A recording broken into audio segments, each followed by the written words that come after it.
Hello students, welcome you all. Today let us look into a subject called nutrition communication. We'll take a public health perspective. Nutrition communication is becoming very important day by day, especially in a country like ours where there are problems of undernutrition as well as growing problems of overnutrition, overweight and obesity. Nutrition communication is becoming a very important public health approach to make people aware of the problems of nutrition, to make people aware of good diets, to make people aware of what they have to eat and what not. So nutrition communication is a very broad subject, but for the benefit of the learners today, we would like to divide this nutrition communication into two broad topics. In the initial first part of the topic, I would deal with some basic concepts of communication and then basic steps that one would take while designing a communication process. In the second part of the lecture, I would actually deal with some approaches to nutrition communication, including social marketing, advocacy, health education, edutainment and things like that. So dear students, at the end of this teaching module, we will try to learn why, what, where, when, who and most importantly how of communication. We'll try to define communication and then the features of communication. Let's try and define communication. Communication by the basic dictionary meanings would show you that communication means exchange of information, ideas and feelings, succeeding in conveying one's meaning to the others, passing on opinions, feelings and ideas. But there are also some definitions which say communication is a process of transmission of information, attitudes and emotions from one person or a group of persons to another. In the earlier three definitions, what I said, there is a commonality. I request you to just observe the words exchange, conveying one's meaning to the other, and passing on opinions and feelings, while the second meaning talks only about transmission.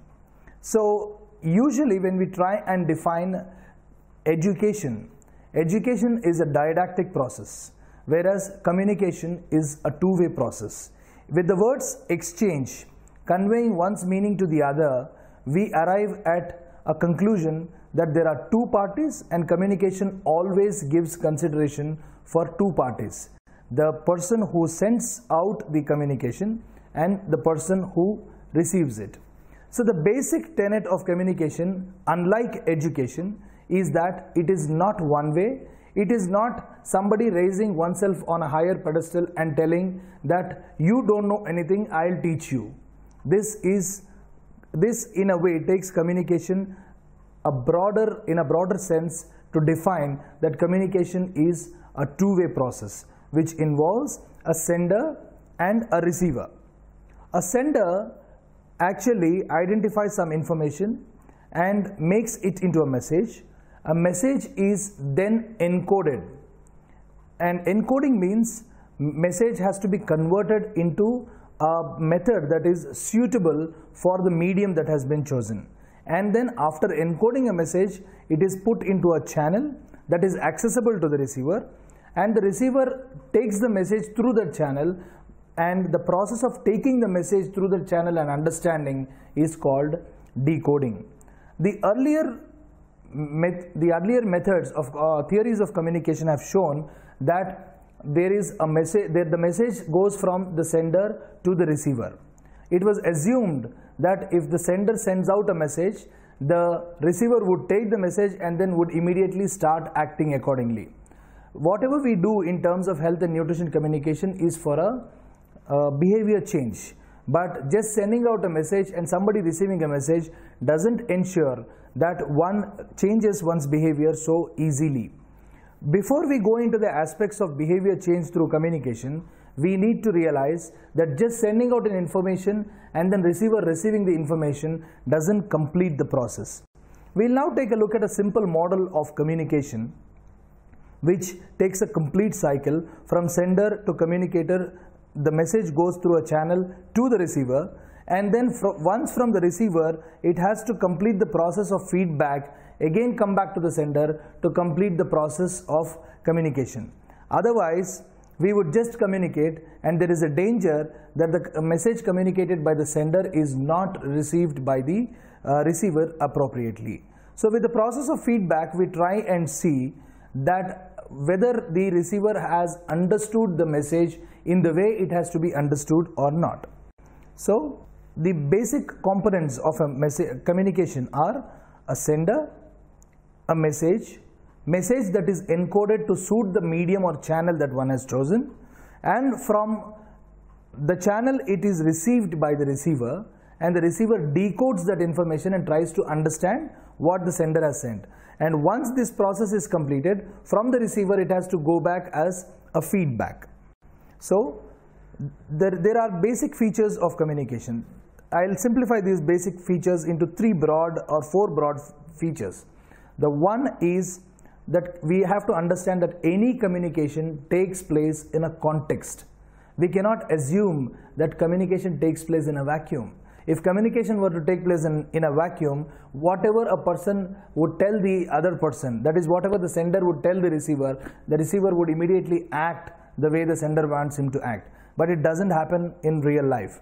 It happens in a context. Why I say context is that there are many socio-economic, cultural components that influence the way a person receives information, deciphers it, and then acts or doesn't act accordingly. And then we have to understand that communication is a very dynamic process and it has to be very proactive. Dynamic, why I say, is that communication has to change from context to context, person to person, community to community, and problem to problem. Communication cannot be the same. A communication process or a method that is devised at one central locale cannot be used for entire country. There are no umbrella solutions in communication. Communication has to be pinpointed, targeted, and it has to work and take into consideration the concepts of a person's socio-economic and cultural milieu. And then what we have next is communication is very interactive, and communication, we say, is irreversible. So one has to be very careful when communicating. When the process of communication starts and the receiver receives the communication and understands it, it cannot be reversed. We can only try and correct it, but communication once made cannot be reversed. And then there are some common concepts that we usually come across when we talk about public health related communication. Usually the words communication and information are used interchangeably. But we'll understand that communication is a process while information could be a resource. For instance, you want to talk about iron deficiency anemia. There are 100 things about iron deficiency anemia that one can talk. Why and how iron deficiency anemia happens, what are the nutrient sources, what are the sources of iron, what are the food sources of iron, and how to combat iron deficiency anemia, in which age groups it comes, and many other things one can talk. However, from all the gamut of information that you have got, you pick up a particular message that is suitable according to the problem of that community. For instance, if you are dealing with adolescent girls, you will have to know what exactly is the problem that is causing anemia among adolescent girls. So we pick up only those messages that are suitable for that community and then target the adolescent girls, whether it is eating more of iron rich foods or eating more of vitamin C rich foods for absorption of iron. So that process of picking up the message and putting it up in the method or media that we want, and then sending it out to the receiver, and the receiver completing the feedback process, is called communication. That's the reason why I say communication is a process while information is entire gamut of ideas that we've got. They say there is power in communication, which means the communication gives out message, it builds knowledge among people, it empowers people. That's the reason why they say there is power in communication. And there is a little difference between sender and communicator, which are often used as interchangeable terms. A sender is a person who actually sends out a message, who wants to reach the receiver, whereas a communicator always need not be a sender. Communicator may be somebody who acts on behalf of a sender. For instance, you're working for an organization which wants to work for the development of nutritional development of a community. That organization wants you to communicate a few messages to the people. The organization becomes a communicator. You working on behalf of the organization and trying to take the message to the community become the communicator. Similarly, there's a difference between message and content. Message, as I said, is some part of information, entire information that you've got, that you pick up to reach out to the community, while the content is how that message is done according to the medium. For instance, you want to talk about iron deficiency anemia among adolescents. As I said, I am repeating the same example that I gave you earlier, that if you were to talk about promoting iron-rich foods among adolescent girls, the message is eat more of iron-rich foods. But if you're putting it in radio, you would change the content in a different way. If you're putting it in television, you would put more of iron-rich foods, show all of these iron-rich foods, and could say eat these foods. If the same message were to be delivered, as I said, in radio, you would say, green leafy vegetables are iron-rich foods, and this particular food has iron, so please consume these foods. So the way you make the message to suit the medium is called a content. And then there are always effects, effectiveness, and consequences of communication. Effects are what the communication is resulting in. Effectiveness is how good is your communication in taking the idea that the communicator wants you to take. And then consequences are what the audience does after knowing your information. Then let us know why at all nutrition and health communication should be done. Of course, true, it is to be done for promoting public health. But usually when public health communication is done, it is assumed that it has to be done only to change the behavior of the people. We understand that people's eating habits, eating patterns, and what they are eating, what they are consuming, and the nutrients that they are getting may not be adequate. So we want to change their behavior to promote healthy eating. But nutrition communication and health communication do broader work than just promoting behavior change. Sometimes communication has to be done to reinforce, because any message given once will not materialize into behavior change. It has to be reinforced. The television related advertisements and other things, or any advertisement that you see in newspapers do, they repeatedly give the same message so that it gets into the head of the person.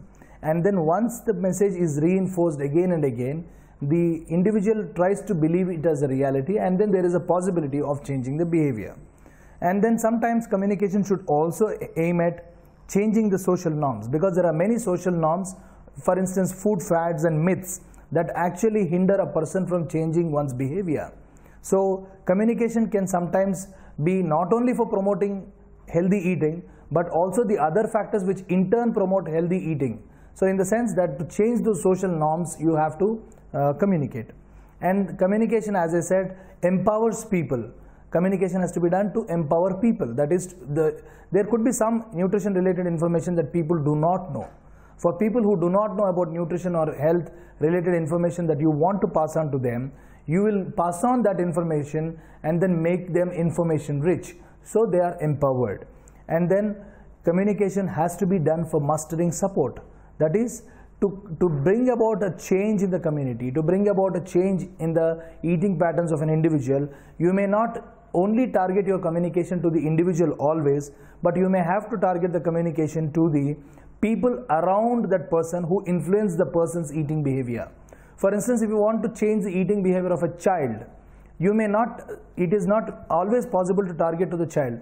Sometimes even if you target the communication to the child's eating habit may not change. So you may have to target the mother or the father who buy provisions, who buy the vegetables, who cook for them. And similarly, if you want a pregnant woman to take, say, iron and folic acid tablet, the pregnant woman may want to take. You may communicate to her and she may be convinced with your communication and she may want to take. But if the mother-in-law doesn't let her take, then it would be a problem. So your communication may have to aim at a person who decides whether the daughter-in-law has to take that iron folic acid tablet or not. So therefore, communication is not always targeted at the person whose behavior you are trying to change, but also the other people who can influence the behavior change of the person, or to get support of those people to communicate to the target audience eventually. And then, but we'll have to agree that any nutrition and health communication has certain flaws, certain difficulties to overcome.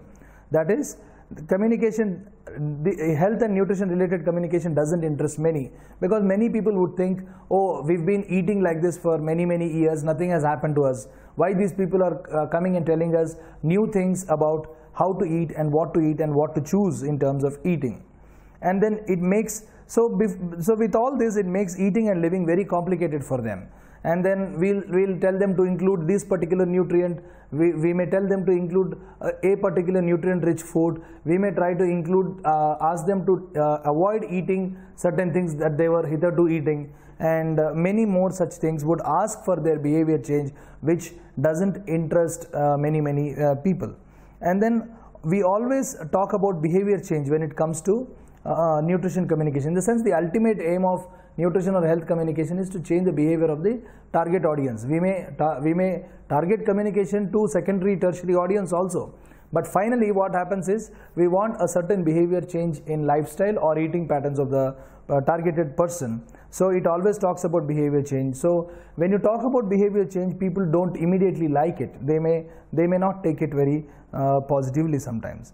And the audience may feel it is not his or her cup of tea. For instance, the example that I gave you about a child, you may ask a child to eat carrot, but child may like to eat carrot after you have communicated and convinced the person. But it is not the child who buys carrot at home, it is a mother who gets carrot at home. So the children may say, okay, we are ready to change, but it is not in our hands. So they may feel it is not their cup of tea because they are not decision makers, they have limited powers to change, and their economies and infrastructure also influence whether they can change their behavior or not. So in that context, how to convince them, how to make our nutrition communication interesting? So as a nutrition communicator, you have to convince people first that it relates to them and their health. And you have to tell them that they can change things. It is not so difficult to change things. And do not stress on their flaws when you are talking about communication. Always tell them what they are. First, you never start your communication by telling them what they are doing is wrong. You have to emphasize on positive changes that you want in their life, but it doesn't mean you point out their negatives and then tell them. In that, if you try to do that, the nutrition communication may not be too successful always. And most importantly, instead of just telling them or lecturing them around, make them do things, help them practice things. Once they practice, once it gives some positive benefit to them, then they would definitely take your communication and then change their behavior.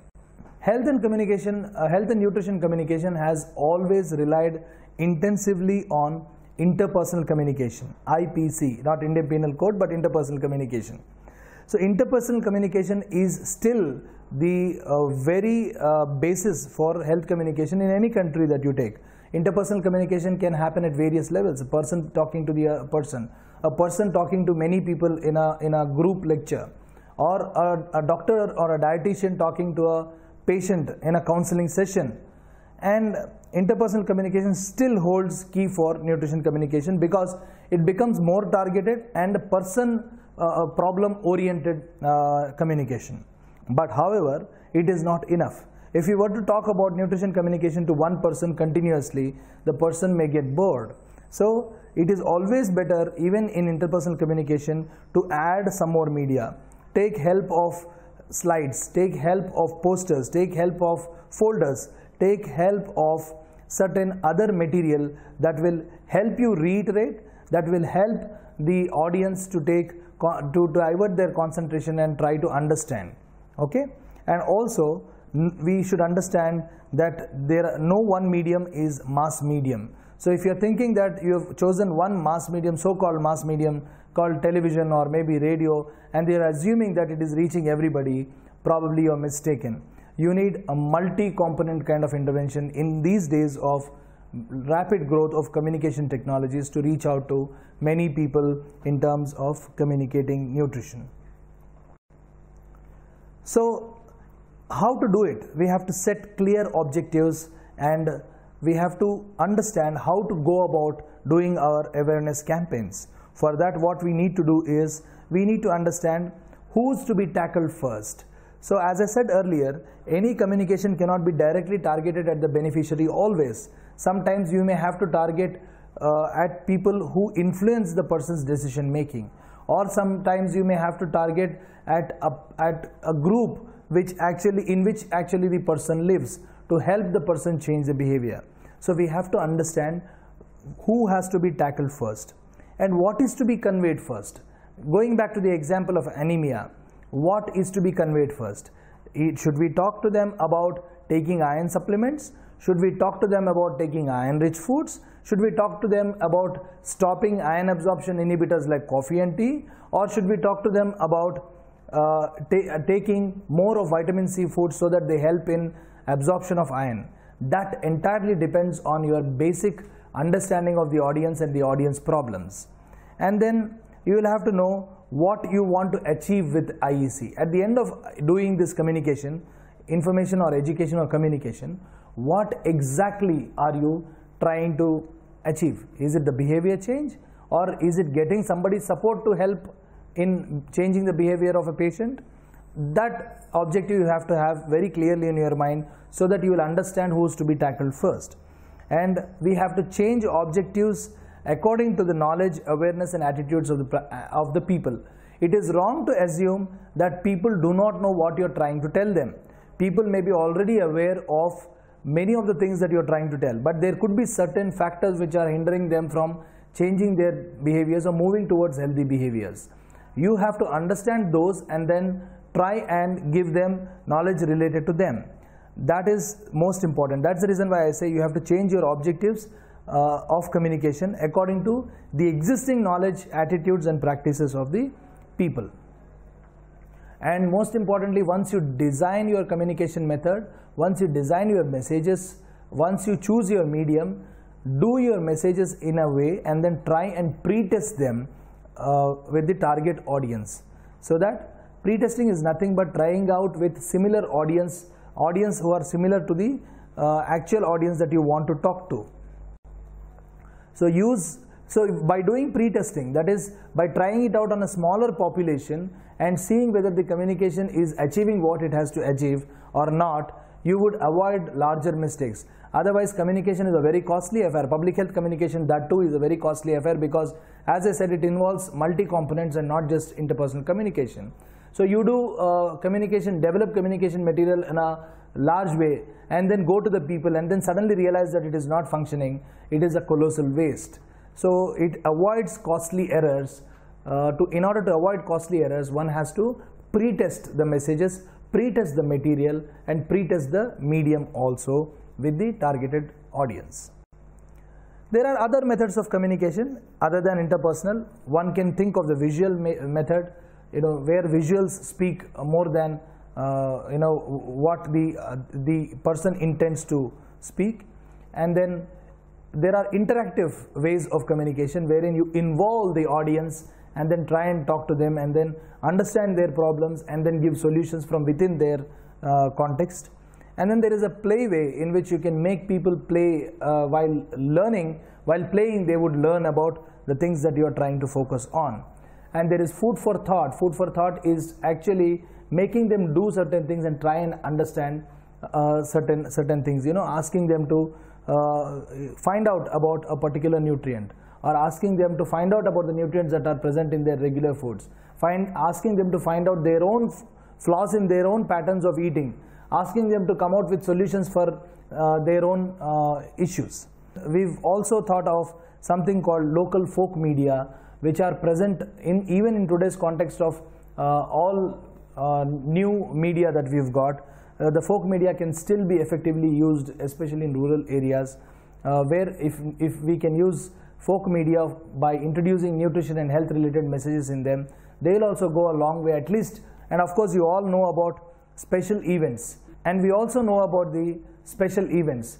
We know about the National Nutrition Week, we know about the National Breastfeeding Week, and we also know about Women's Day and things like that, wherein on those events we would actually do a large scale activity in order to grab people's attention to the issues related to all these topics, so that people think how important are these, a thought process is triggered among the people to understand the intensity of the problem and then to look for solution, at least by a big mega event. And the simple and most important thing that one has to remember is we should never undermine span of attention of the audience. In the growing, in this age of various media and growing media technologies, the attention of individuals has become really short. One cannot spare more time to you. So your messages have to be extremely sharp and extremely crisp. Therefore, we'll have to assume that people will pay very less attention to the messages. In the time that they pay attention, they'll have to understand, or our medium should grab their attention and get them to understand what we are trying to say. We should also remember that people understand very selectively, they retain also very selectively, and they memorize also very selectively. That means they understand only what they want to understand, they'll retain only what they want to retain, and then their memory will be sharp with only what they want to retain with them. So we need not be distressed with this. We need not be distressed that all the communication that we gave, people have remembered only few aspects of it. But it is part and parcel of communication. That's the reason why we say, since people's understanding is very selective, try and understand what is to be targeted to them. That becomes most essential in public health communication. And then there are multiple uses of communication. Innovation, that any innovation, any new thing that the people are given, they may use it for any purpose. For instance, you may give them a flip chart or maybe a small pamphlet on nutrition, but you have to make sure that that is being used to read and understand that. If it is being used for something else, then the purpose is lost. So in order to do that, what would you do? You would have to go back to your audience, get feedback from them, try and understand whether they know it or not, they understood it the way it has to be understood or not. So getting back to audience in regular and short intervals is the most important thing in communication. If you go back to audience in regular and short intervals, you will get an idea whether your communication process has been successful or not. If it is not successful, where it has to be changed. So the mid-course correction is possible only through going back to audience in short intervals. That is a process of feedback mechanism and also monitoring and evaluation of your entire communication process. So students, let us summarize and take home a few key messages from the lecture that we have learnt just now. We'll try and understand how nutrition communication has to be designed. In order to understand that, the key points that you have to take home is that before deciding or devising any communication, you will have to understand your audience thoroughly.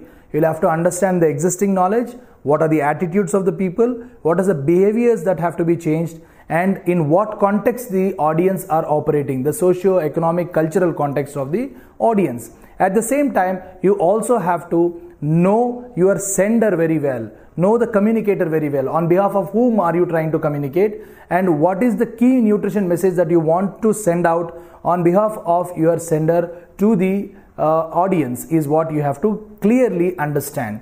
And then you choose your media and messages accordingly and very carefully. And choose your target audience also very carefully. It is not always the beneficiary who could be the target audience. It could be the people who influence the ideas of the beneficiary can also be the target audience. And understand, in today's changing world of technology, the span of attention is very limited. When the span of attention is very limited, one has to be very clear, very crisp, very focused in terms of communication.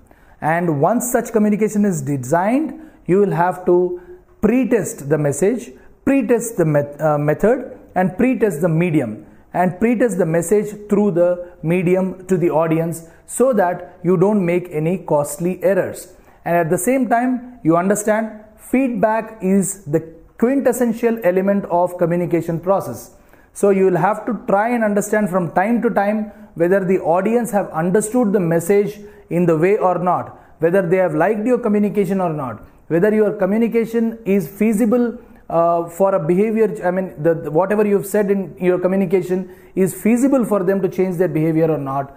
And finally, remember the context of communication, and remember the nature of communication, that communication always takes place in a context, it is dynamic and proactive, and it is irreversible. So be careful in designing communication and be a successful nutrition communicator.